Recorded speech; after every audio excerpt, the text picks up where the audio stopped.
Hey, everybody. Hope this finds you well. We are on Tuesday during Easter week, and we kicked our Easter week off with Palm Sunday 2 days ago on Sunday.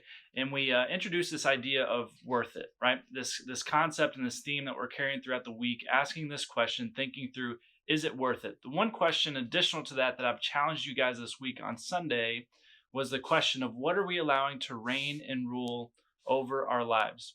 I was pretty fascinated as I produced and created some resources for your parents this last week, and a part of that was a 14-day Easter devotional that actually is a devotional that leads up to that. And I found today's pretty interesting and pretty fitting for our week and the things that we're thinking through and discussing. And so what I wanted to do just over the next few minutes is read a passage, actually the prayer of Jesus in Gethsemane, right before he's arrested. And I think we're going to be able to pick apart just some things that we can find in Jesus crying out to God in agony and pain for the things that God is calling him to do.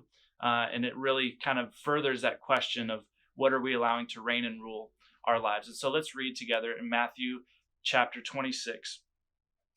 Then Jesus went with his disciples to a place called Gethsemane, and he said to them, "Sit here while I go over there and pray." He took Peter and the two sons of Zebedee along with him, and he began to be sorrowful and troubled. Then he said to them, "My soul is overwhelmed with sorrow to the point of death. Stay here and keep watch with me."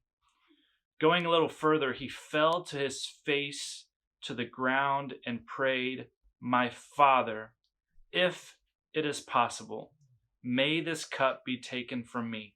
Yet it is not as I will, but as you will."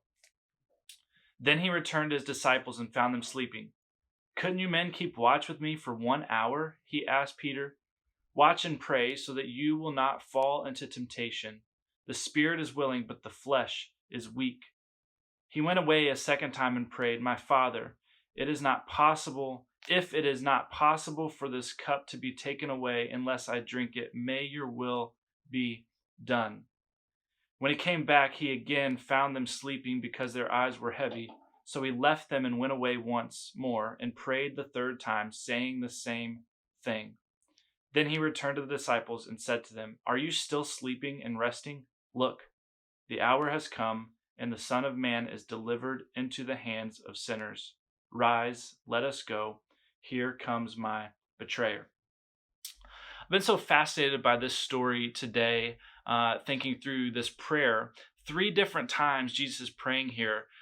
What is your will, God? If it is your will, then I will follow through, but I'm scared. It's right. There's worrisome, there's fear, there's agony, and he's crying out, he's pleading, he's begging to the point of death, right? He's falling to his face in prayer. So the first thing is, when is the last time that we've actually approached God with that resiliency and that fervency in prayer where we're actually falling to our face and crying out to God? The second piece of this is, when was the last time that we've actually challenged ourselves within our faith to align ourselves to a place of saying, let it be your will, not my will be done, but your will. And the thing within that is that was a place for Jesus that was leading him to agony and to pain and to death, right? Something that he didn't want to bear, that he didn't want to take with him and carry himself into. But it's something he knew that God was leading for the betterment of all of those around him, right? And so we understand Jesus' death and resurrection and the power that it brings us today within the reality that it actually eliminated any separation that we have from God. It's a beautiful call for God into his will, willing his son right into a crucifixion, a death that was so brutal, but it was also a will for him to carry the sins of us on his shoulder to the cross, knowing that he's going to defeat death and he's going to defeat sin once and for all when he rises from the dead.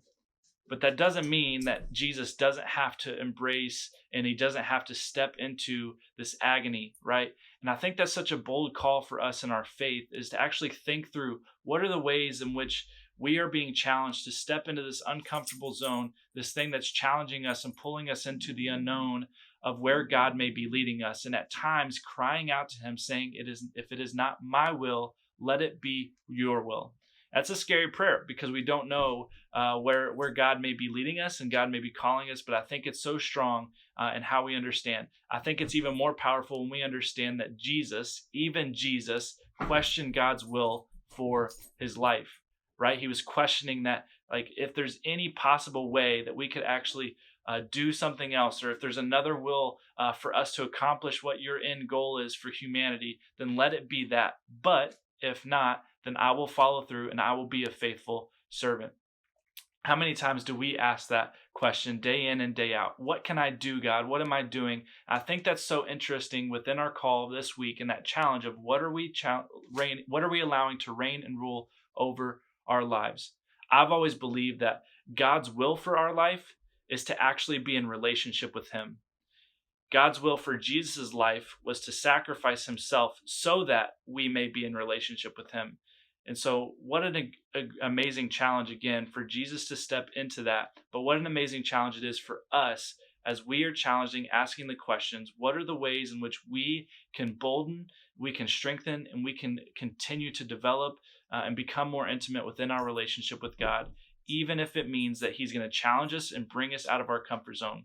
So I challenge you this Easter season to actually pray and, maybe even fall on your face in prayer, crying out to God, what are the ways in which you're willing my life to be? How can I be of a servant to your will in the ways that I can lead people to the cross? How can I lead my friends? How can I lead my family, my relatives, and the people around me, the people that you've entrusted me to be in relationship with? How can I lead them closer to you?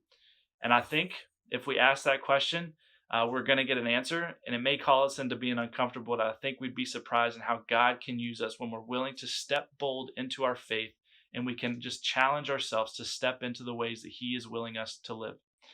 I love you guys. I'm just so thankful for this week and the ways that we can continue to celebrate what is happening within Easter week and the reasons why we celebrate this time of year. Tomorrow, we're going to have an Instagram Live question and answer with Rosa and I, where we are really opening it up for any questions that you may have. It doesn't necessarily just have to be wrapped around faith. It can be some things that you're wrestling with or struggling with, or just even what our favorite color or favorite animal is. But I think that the biggest piece of this as we continue and kind of engulf and embrace this Easter season is we wanted to give platform and opportunity for you guys to be thinking through and asking the questions that you may have, an opportunity for us to kind of share where the Bible leads us and the ways in which God is leading us in this direction in our relationships with him. Beyond that, we have some fun stuff planned for Thursday. Friday is our Good Friday services with Bob Russell with the church. We're encouraging you to worship and embrace the Good Friday message with your family. Saturday is our call of service. And so what we're challenging you to do on Saturday is to actually go and serve in a major way, serving your neighborhood, your community, picking up trash, making a little goodie bag or something for your postman, your mailman, or delivery drivers, maybe creating something that you can give to first responders or nurses and doctors in our area. I don't know what that service project may be in your head, but I would love for you to embrace that and challenge yourself on Saturday to serve our community, bringing the light and the love of Jesus to our neighborhoods. And then additionally, Sunday, we would love for you to join our Easter services on Sunday morning with Hikes Point Christian Church. Additional to that is we're actually going to host a worship gathering, a worship service. It's going to be more about worship. There are going to be some prayer opportunities that we will carry throughout, maybe a short little message, but mostly it's just going to be an opportunity for us to gather online and worship. And we're being led in worship by these beautiful ruins, something I'm so excited to be about. Go check them out if you haven't heard their music. They're actually releasing their second single this Friday on Good Friday. So we're excited to see them continue to lead people not only in worship, but also leading people closer to Jesus. And they're going to do that for us on Sunday evening. I'm praying for you guys. I love you guys. Excited to continue to find ways to connect and see the ways that God leads you this week. Love you and be excited to be ready to celebrate this Easter week.